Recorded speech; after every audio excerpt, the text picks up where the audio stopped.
الحمد لله رب العالمين والعاقبة للمتقين والصلاة والسلام على رسوله الكريم وعلى آله وأصحابه أجمعين. أعوذ بالله من الشيطان الرجيم. بسم الله الرحمن الرحيم. وإذا بلغ الأطفال منكم الحلم فليستأذنوا كما استأذن الذين من قبلهم كذلك يبين الله لكم آياته والله عليم حكيم. والقواعد من النساء اللاتي لا يرجون نكاحا فليس عليهن جناح أن يضعن ثيابهن غير متبرجات بزينة وأن يستعففن خير لهن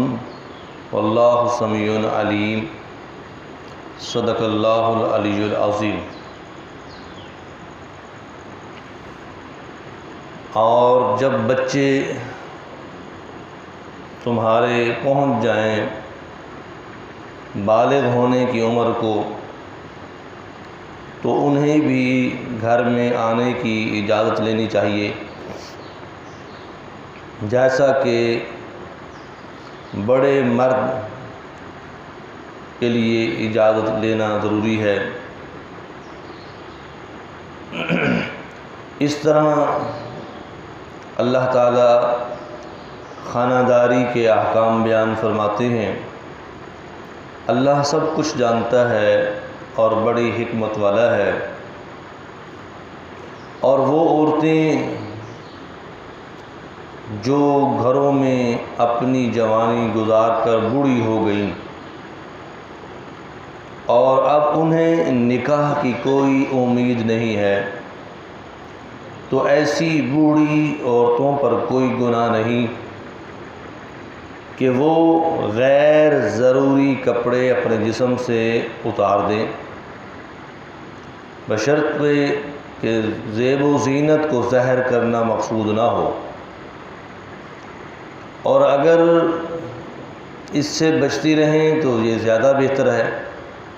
اور اللہ سب کچھ خوب سننے والا، خوب جاننے والا ہے. سورہ نور کی آیت نمبر 59 اور آیت نمبر 60 ہے. ان دونوں آیات مبارکہ کے اندر جو اللہ تعالی نے آداب و احکام بیان فرمائے ہیں، ان کا مضمون کا تعلق گزشتہ آیات کے ساتھ جڑتا ہے، اور یہ گزشتہ درس کی آیات کا بقیہ حصہ ہیں. گزشتہ درس میں آپ حضرات نے قرآن مجید کی آیت نمبر 58 میں یہ سماعت فرمایا کہ اللہ تعالیٰ نے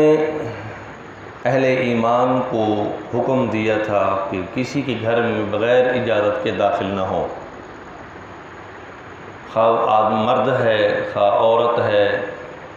خواہ بچہ ہے، خواہ غلام ہے، لونڈی ہے، باندی ہے، کوئی آدمی ہے. پھر اس کے اندر خاص طور پر 3 اوقات میں زیادہ سختی کا حکم دیا. قبل صلاۃ الفجر، فجر کی نماز سے پہلے کا وقت، من الظہیرہ، ظہر کا وقت، من بعد صلاۃ العشاء، عشاء کے بعد کا وقت. ثلاث عورات لکم، اور وجہ فرمائی کہ ان 3 اوقات میں گھر کے اندر خانہ داری کے معاملے میں آدمی سونے کی حالت میں کپڑے اتار کر سوتا ہے، یعنی کرتا اتار کر سوتا ہے، قمیض اتار کر سوتا ہے، بنیان اتار کر سوتا ہے. تو ایسی صورت میں بغیر اجازت کے کسی کے گھر میں داخل ہونا اور اس کے خانہ داری کے ازدواجی زندگی کے معاملات پر نظر پڑنا، اسے منع کیا گیا تھا. یہاں تک کہ نابالغ بچے جو ابھی بالغ نہیں ہوئے، 6 سال کا بچہ، 7 سال کا بچہ، انہیں بھی ان 3 اوقات میں بغیر اجازت کے اندر آنے کی اجازت نہیں تھی۔ اگرچہ نابالغ بچہ بڑے معاملات کو نہیں سمجھ پاتا، لیکن حال کی صورت کو دیکھ کر عکس ضرور پکڑتا ہے۔ اگر کسی بچے کی آنکھوں کے سامنے کوئی ایسا منظر، کوئی ایسی شکل و صورت آ جائے تو بچہ اس کا عکس ضرور پکڑتا ہے۔ اس لیے گھریلو زندگی کے، خانہ داری کے آداب اور معاملات میں ان 3 اوقات میں نابالغ بچے کو بھی اندر داخل ہونے کی اجازت نہیں دی گئی۔ موجودہ آج کی آیت نمبر 59 میں فرمایا وَإِذَا بَلَغَ الْأَطْفَالُ مِنْكُمُ الْحُلُمَ۔ اب پہلے تو ان بچوں کو صرف 3 وقتوں میں اجازت نہیں تھی جو سونے کے اوقات ہیں۔ اب جب وہ بچے بڑے ہو جائیں، سن بلوغت کو پہنچ جائیں، سن شعور کو پہنچ جائیں، معاملات زندگی کو سمجھنے لگیں، تو فرمایا فَلْيَسْتَأْذِنُوا۔ اب ان کے لیے بھی یہی حکم ہے كَمَا اسْتَأْذَنَ الَّذِينَ مِن قَبْلِهِمْ، جیسا کہ ان سے پہلے والے بڑے مردوں کے لیے حکم ہے۔ بڑے آدمی کے لیے حکم ہے کہ وہ کسی کے گھر میں بغیر اجازت کے داخل نہیں ہو سکتا۔ اسی طرح اب یہ بچے جب جوان ہو جائیں تو یہ مت کہو کہ ہمارے گھر میں پڑا ہے، اس کو ہم نے ہی تو پالا ہے، یہ ہمارا ہی تو بیٹا ہے، یہ ہمارا کزن ہی تو ہے، یہ ماموں زاد ہے، یہ چچا زاد ہے، یہ خالہ زاد ہے، یہ پھوپھی زاد ہے، یہ اسی گھر میں پلا پڑا ہے، اب اسے بار بار اجازت دے کے آنے کی کیا ضرورت ہے؟ تو قرآن کہتا ہے وَإِذَا بَلَغَ الْأَطْفَالُ، پہلے یہ اطفال کی زندگی میں تھا، پہلے یہ بچپن کی زندگی میں تھا، غیر بلوغت کی زندگی میں تھا، تو اس کے احکام کچھ اور تھے۔ اب یہ کیا ہے مِنْكُمُ الْحُلُمُ، اب اس زندگی سے نکل کر جوانی کی زندگی میں آ گیا ہے، اب شرعی طور پر، قانونی طور پر اس کے اوپر احکام کچھ اور ہیں۔ رشتہ داری وہی ہے، لیکن احکام شرعیت رشتہ داری زندگی کے کم اور زیادہ ہونے سے، بڑھنے سے احکام بدلتے رہتے ہیں۔ اس لیے فرمایا استاذنوا، اب اس کو بھی چاہیے یستاذنوا، اجازت طلب کرے، بغیر دروازہ بجائے، بغیر بیل دیے، بغیر فون کیے، بغیر اجازت لیے، یہاں تک کہ اگر گھر میں بیل لگی ہوئی نہیں ہے، دروازہ نہیں ہے اور پردہ لٹکا ہوا نہیں ہے تو فرمایا باہر کھڑے ہو کر تالی بجائے، الٹے ہاتھ پہ تالی بجائے، تاکہ اندر والے کو پتہ چلے کہ باہر کوئی آیا ہوا ہے، یا کھانسنے کی آواز نکالے، یا پاؤں زمین پر مارے، آواز دے کہ میں آیا ہوں، وہ اندر والا سمجھ جائے کہ باہر کوئی آیا ہے۔ تو یہ اشارے بھی اجازت کے حکم میں ہیں، اور موجودہ صورت میں فون کرنا یہ بھی اسی حکم میں ہے، بیل بجانا بھی اسی حکم میں ہے، دروازہ بجانا بھی اسی حکم میں ہے۔ یا اسی طرح معاشرے کے اندر یہ صورت بھی دیکھی جاتی ہے کہ ملنے والا آ کر باہر کھڑے ہو کر اس کا نام لے کر یا اس کے بیٹے کا نام لے کر پکارتا ہے کہ فلاں صاحب میں ملنے کے لیے آیا ہوں، فلاں بیٹے کا والد اس طرح نام لے کر کہتا ہے۔ تو یہ سب اجازت کے ہی صورتیں ہیں۔ کذالک یبین اللہ لکم آیاتہ، اللہ تعالیٰ فرماتے ہیں تمہارے لیے یہ احکام ہیں، ان کے مطابق زندگی کو گزارو۔ حضرت ابن عباس رضی اللہ تعالیٰ عنہ فرماتے ہیں کہ معاشرے کے اندر لوگوں نے اس مسئلے پر عمل کرنا چھوڑ دیا ہے۔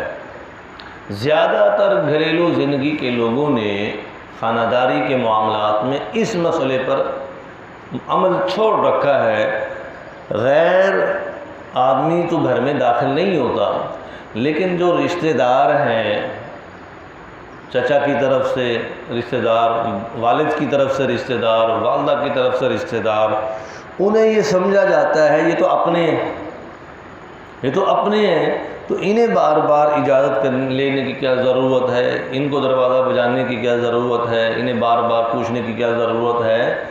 تو انہیں اپنا سمجھ کر انہیں اذن عام سمجھا جاتا ہے کہ جب چاہیں آ جائیں، جب چاہیں بیٹھیں، جب چاہیں چلے جائیں، تو یہ بات غلط ہے۔ شریعت کا مسئلہ ہر رشتے کے اندر حکم نافذ کرتا ہے، خواہ وہ اپنے بالغ مرد ہوں یا غیر بالغ مرد ہوں، کیونکہ پردے کے احکام اپنوں کے سامنے بھی کھلتے ہیں اور پردے کے احکام غیروں کے سامنے بھی کھلتے ہیں۔ اس طرح امن کے معاملات اور پردے کے حکمت کے حجابات کے پردے کے معاملات کو اللہ نے اس میں مضمر رکھا ہے۔ اب اگر آدمی ان پر عمل نہیں کرے گا، اگرچہ اس کے دل و دماغ میں کسی کے بارے میں کوئی شک شبہ نہیں ہے، اگرچہ اس کے دل و دماغ میں کسی کے بارے میں کوئی بات نہیں ہے اور کسی رشتے پر اس کی آنکھ میلی نہیں ہے، کسی رشتے پر اس کے دل میں میل نہیں ہے،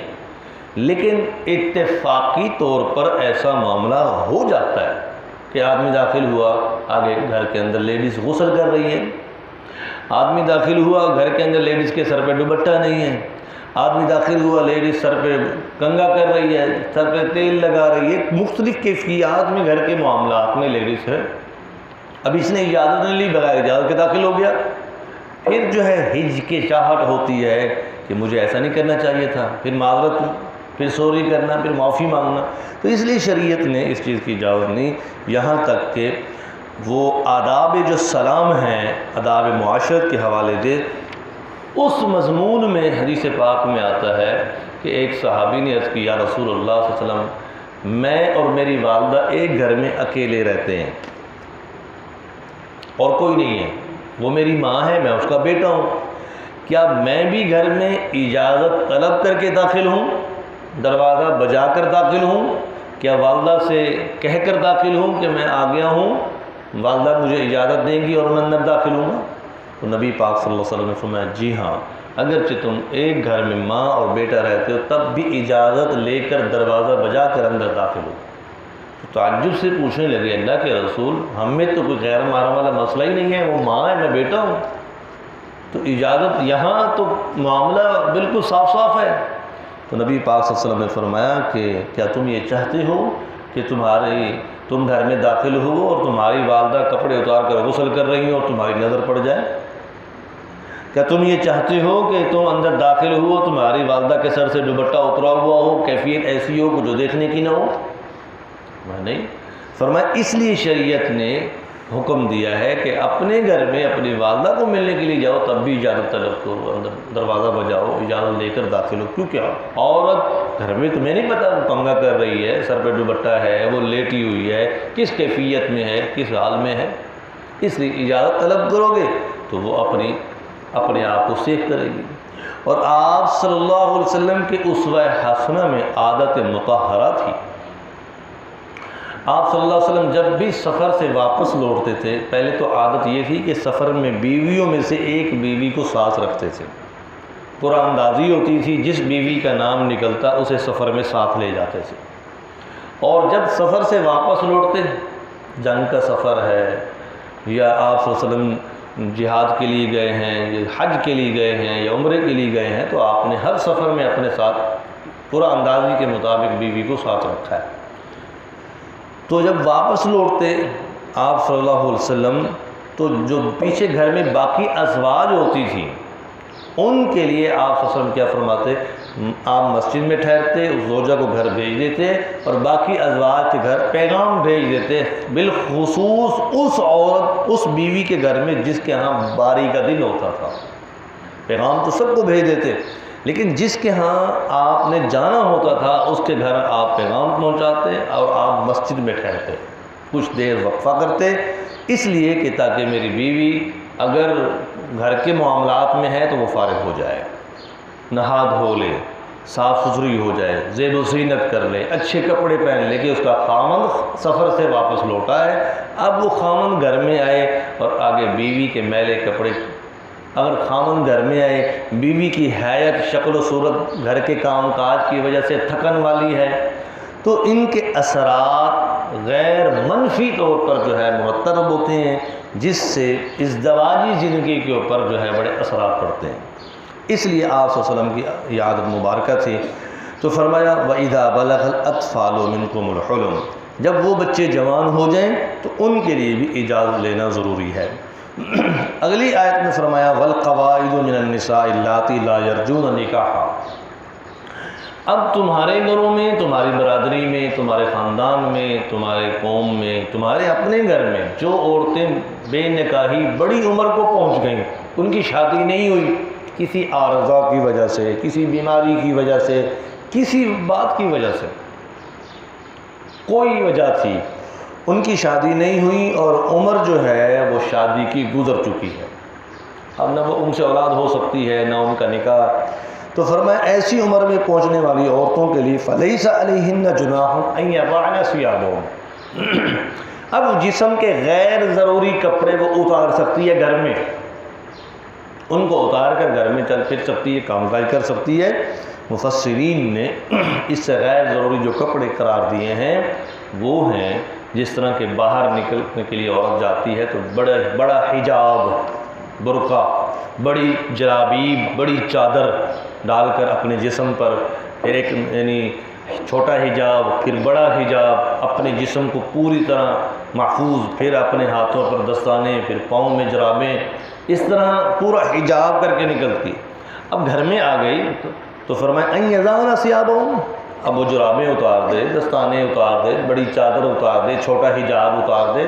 تو دوپٹے کے ساتھ، شلوار قمیض کے ساتھ گھر میں رہیں، اس کے لیے کوئی گناہ نہیں ہے۔ ہاں اگر وَأَن يَسْتَعْفِفْنَ غَيْرَهُنَّ، زیب و زینت یعنی بڑی عمر کے ہونے کے ساتھ بھی اللہ نے عورت کو حسن دیا ہے، خوبصورت ہے، اگرچہ عمر وہ گزر چکی ہے لیکن حسن ہے، خوبصورتی ہے، جمال ہے، تو فرمایا وَأَن يَسْتَعْفِفْنَ خَيْرٌ لَهُنَّ، اگر وہ پھر اپنے چہرے کو، اپنے حسن کو چھپا کر رکھے تو یہ اس کے لیے زیادہ بہتر ہے، اس عمر میں بھی زیادہ بہتر ہے، اپنے آپ کو محفوظ رکھے۔ اب یہ بڑی عورت کے لیے اللہ کا حکم آ رہا ہے، تو اس کے مقابلے میں جوان لڑکی، نوجوان دوشیزہ